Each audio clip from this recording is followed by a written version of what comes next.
నమస్తే, welcome to మనం TV. నేను యాంకర్ సిరి. ప్రస్తుతం మనతో పాటు ఉన్నారు ప్రముఖ ఆధ్యాత్మికవేత్త, వాస్తు జ్యోతిష్య పండితులు కేఎస్ఆర్ గారు. గురుగారితో మాట్లాడదాం. గురుగారు నమస్కారం.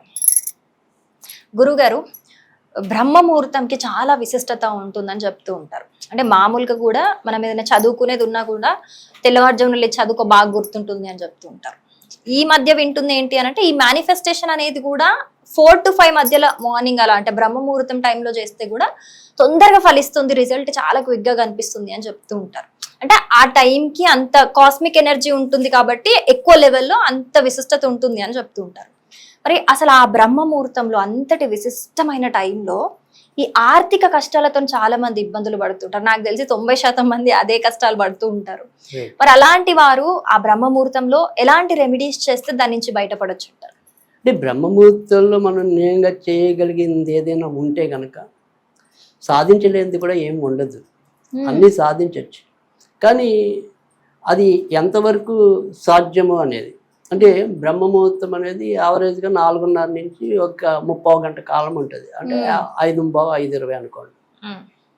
సరే, 4:30 నుంచి సూర్యోదయం బ్రహ్మముహూర్తాన్ని పక్కన పెడితే కనీసం సూర్యోదయం లోపు ఈ తెల్లవారుజామున 4 నుంచో 4:30 నుంచో, సో సూర్యోదయం అంటే యావరేజ్గా ఇప్పుడు వేసవికాలం కాబట్టి ఇంకా కొద్దిగా తొందరగా 5:40, 5:35 అలా అవుతుంది.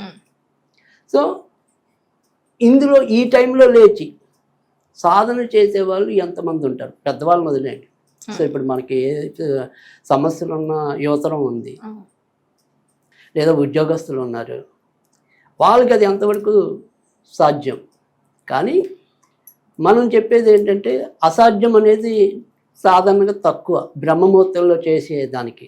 అందుకని మనం విద్యార్థులు కూడా ఆ టైంలో చదివే గంట చదివితే అది గుర్తుండిపోతుంది ఎక్కువ అనేది.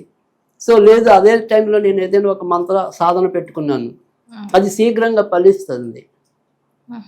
సో దాన్ని మనం దేనికైనా సరే యూటిలైజ్ చేసుకోవచ్చు. అందుకే మనకి ఎప్పుడు కూడా తెల్లవారుజామున వచ్చే కళలు నిజమవుతాయి అనేది అంటే దానికి అంత పవర్ ఉంది. ఎందుకని పవర్ ఉంది అంటే కనుక, ఓకే, ప్రకృతి అనేది సహకారంగా అంటే కొద్దిగా ప్రశాంతంగా ఆ టైం అనేది ఒకటి. రెండోది ఒకటి ఏంటంటే దేవతలు ఆ సమయంలో భూలోకానికి వస్తారనేది 2. తర్వాత మూడోది వచ్చేప్పటికి ఏంటంటే ప్రతి ఒక్కళ్ళు, అంటే ఇప్పుడు పెద్ద పెద్ద పీఠాధిపతులు అవ్వచ్చు, సాధకులు అవ్వచ్చు, ఎవరైనా సరే ఆ సమయాన్నే ఎంచుకుంటారు జపాలకి.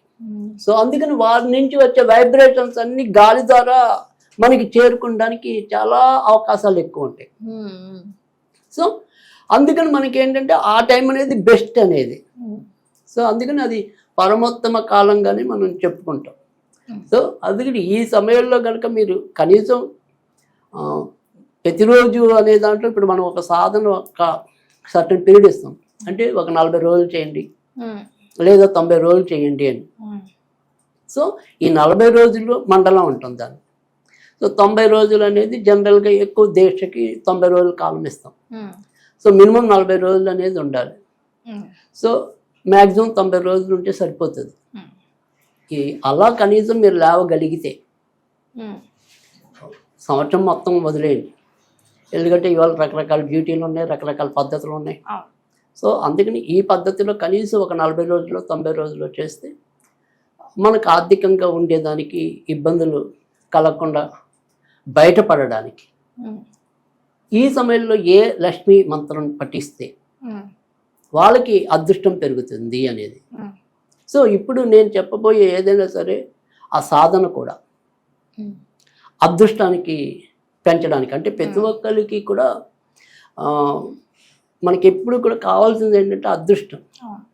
అంటే చాలామంది అనుకుంటారు, అంటే మనం కనుక నిజాయితీగా పనిచేసినప్పుడు, మనం ప్లానింగ్తో పనిచేసినప్పుడు సక్సెస్ అదంతటా అదే వస్తుందని ఈ మనోవిశ్లేషణ చేసేవాళ్ళు కానీ, ఈవెన్ మన వివేకానందుల వారు సైతం కూడా యువతరానికి ఆ రకమైన ఉపదేశాన్ని ఇవ్వటం అనేది జరిగింది.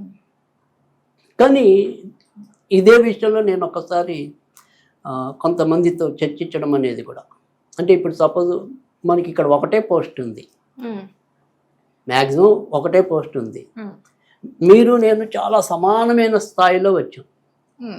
మీకెంత ఇది ఉందో బలం, నాకు అంతే బలం ఉంది, కానీ అక్కడ ఉన్నది ఒకటే పోస్ట్. ఒకటే పోస్ట్. మీకు ఇవ్వాలా నాకు ఇవ్వాలా అంటే మన ఇద్దరు ఎవరికి పోస్ట్ ఇవ్వాలనేది లాస్ట్ లో మనం ఇచ్చే చిన్న పర్ఫార్మెన్స్ మీద ఉంటుంది. ఆ లాస్ట్ ఫెయిల్యూర్ అనేది దురదృష్టవంతుడికి ఉంటుంది, సక్సెస్ అనేది అదృష్టవంతుడికి అనేది ఉంటుంది.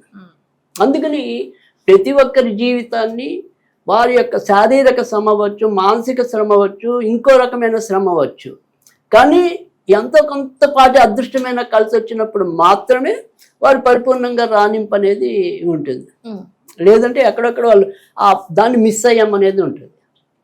సో అలాంటి అదృష్టం కలగటం కోసం ఇప్పుడు నేను చెప్పబోయే ఏదైతే చిన్న మంత్రం ఉంటుందో దాన్ని ఈ కాలంలో బ్రహ్మముహూర్త కాలంలో గనక పఠిస్తే వారి యొక్క భాగ్యం పెరగటం అనేది ఉంటుంది. సో భాగ్యం అంటే అదృష్టం పెరిగితే మిగతావన్నీ ఆటోమేటిక్గా ముందుకెళ్తారు. అందుకని నేను సంపద పెరగాలి అనే దానికన్నా కూడా అదృష్టం పెరగాలి. అదృష్టం పెరగడానికి మనం ఏం చేయాలి అనే దానికి ఒక చిన్న మంత్రం చెప్తున్నాం.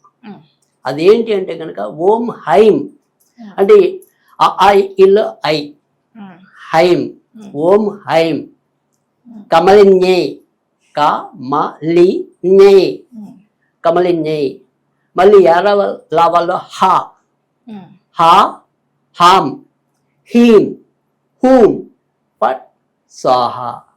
అంటే లావాల్లో మొదట హా హమ్ హీం హూం పట్ స్వాహ. మొదట ఓం హైం కమలిన్యై హాం హీం హూం పట్ స్వాహ. ఇది చేసుకోవాలి. ఇది రోజు కనీసం చదవగలిగితే 108 సార్లు అంటే ఒక మాల, లేదా కనీసం అర్ధమాల అంటే 54 సార్లు. అలా 40 రోజులు కానీ 90 రోజులు కానీ వాళ్ళు పెట్టుకుని ఈ బ్రహ్మముహూర్త కాలంలో కనుక పఠించినట్టయితే ఖచ్చితంగా అదృష్టం పెరుగుతుంది. అయితే ఒకవేళ ఏదైనా ప్రసాదంగా పెట్టాలన్నా కూడా మరీ ఎక్కువ శ్రమ పడక్కల్లా. సో కాచిన పాలు కానీ పచ్చి పాలు కానీ ఏమైనా సరే లక్ష్మీదేవికి నివేదన చేసినట్టయితే ఖచ్చితంగా భాగ్యం పెరగటం అనేది ఉంటుంది. ఆ రకంగా చేసుకోవచ్చు. ఇదొక అదృష్టం పెరగడానికి రెమెడీ. సో బ్రహ్మముహూర్తాన్ని ఆ రకంగా వినియోగించుకోవచ్చు. చాలా చక్కగా వివరించారు. ధన్యవాదాలు గురుగారు.